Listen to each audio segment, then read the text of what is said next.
So we've been spending a lot of time over the past few weeks on this show checking in with some of the communities recovering from last year's historic wildfires. It's something the news does. When there's a big event, we wait a year, we go back, and then we check in. I'll admit, tonight's check-in is one that I have been eager to do. Last year, Estacada got hit especially hard, a community that never expected something like this to literally threaten their lives.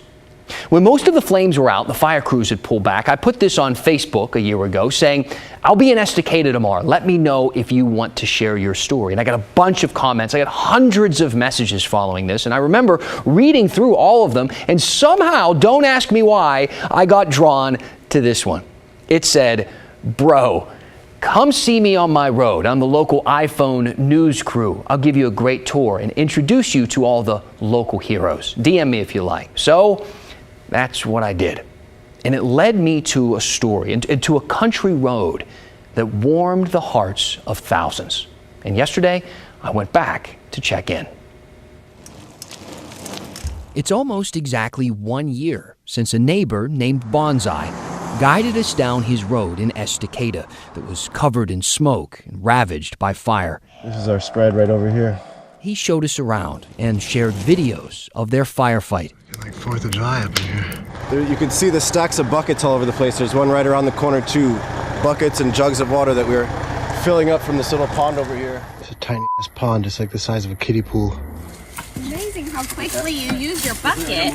And he took us to the devastation in the 3 homes that burned to ash. It amounted in a moment that touched thousands of viewers when he read a text that he sent to neighbors the night the fire moved in. Hey everyone, I'm so sorry to say that it seems like the worst case scenario is here. All the fire trucks are parked here in town. It seems like they had to retreat. Sorry for the bad news, everyone. Let's stay in touch. I'll be the earth that ground you from the chaos all around. I'll be the home you return to. I can be your middle ground. It was an emotional moment. But a year later, and the tears are dry, and the road is recovering. This whole thing was demolished, burned. You can see all the burnt trees down here. And now this is the 1 year later, their garden is like perfect. Some of the homes are rebuilt too. We're here. Wait, is this Eric's house? Yeah, I know. It's like perfect, right? But they didn't want us to put them on camera this time. We got a little more publicity than we wanted. None of us knew that their story would resonate the way it did with people. But their tragedy brought lots of attention to a quiet road. We didn't expect it to be any significance because everyone in Oregon and California and Washington, everybody was burning. You know, there's so many fires all over the place. Like, we were just one of many, just one little neighborhood of many areas, communities that burnt. But this community spoke to people, and Bonsai hopes it does again because of what emerged from the ashes. Not the plants or the flowers, but something deeper. We met neighbors that we'd never met before. You drive by their house and you wave maybe, but we never met anybody like in person or bonded.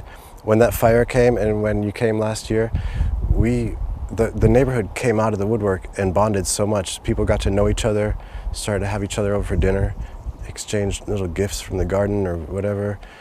And to this day, now we're all best friends. Like, I didn't know half these people on the road. And then the fire brought us together and now we're best friends. I love that, but I wish it wasn't a tragedy that brought us together.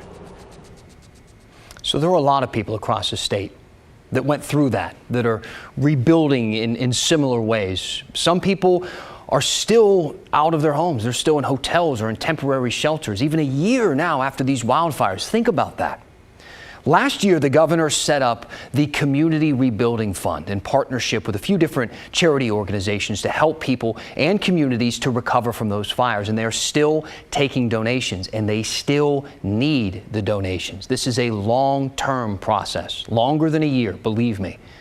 You can give at OregonCF.org. We've got a link on our social media pages if you're interested.